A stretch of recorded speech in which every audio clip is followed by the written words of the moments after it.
నంద్యాల జిల్లా మహానంది గుడికాడైంది ముచ్చట. రాజు అనేటైన ఇంటిల్లాదులను ఏడాదిన్నర వయసున్న ఈ పసిపాపను పట్టుకొని కర్ణాటక నుంచి మహానంది గుడికి వచ్చిరట. అయితే వెనుక కారు సీట్ల నిద్రపోతున్న పసిపాపను కార్లనే ఉంచిరట. భార్య ఎత్తుకొస్తుందని భర్త ముంగట నడిచిపోయిండట. భర్త ఎత్తుకున్నాడు కావచ్చని తల్లి పాపనే కార్ల మర్చిపోయిపోయింది. ఇక కారు అద్దాలు పెట్టి లాకేసుకొని ఇద్దరు ఏకం దర్శనానికి పోయారు మంచిగా. మరి ఆ దర్శనానికి పోయిన కాడన్నా పాప ఏమైందన్న సోయి వచ్చిందో రాలేదో వాళ్ళకి కానీ కార్ల గాలి అడక చెమటలు పట్టి పాప నిద్ర లేచిగా గుక్క పెట్టి ఏడవ పట్టింది. పార్కింగ్ దిక్కు పోయిన జనాలు పాప ఏడుసుడు చూసి కంట్రోల్ సెంటర్లో ఉన్న రికార్డ్ అసిస్టెంట్ ఈశ్వర్ అన్నకు ఈ ముచ్చట చెప్తే ఎంబడి ఆడున్న కానిస్టేబుల్ చంద్రశేఖర్ అన్నకు ఈ సంగతి ఆయన చెప్పిండట.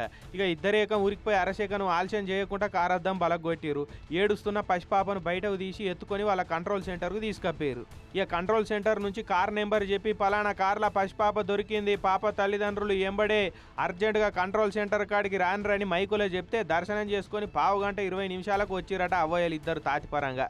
ఇంత లాపర్వతోటి ఎట్లుంటారు చెప్పురి. పిల్లలను కార్లు ఇడిచిపెట్టిపోతారు. మేము చూసినాం కాబట్టి ఏం కాలేదు, లేదంటే పాప మీకు దక్కేదేనా? ఇంత పట్టి లేనట్టు ఎట్లుంటారమ్మా? కొద్దిగానే సోయి ఉండదు దాన్ని సొట్లు పెట్టి పాపను అప్పచెప్పిరట.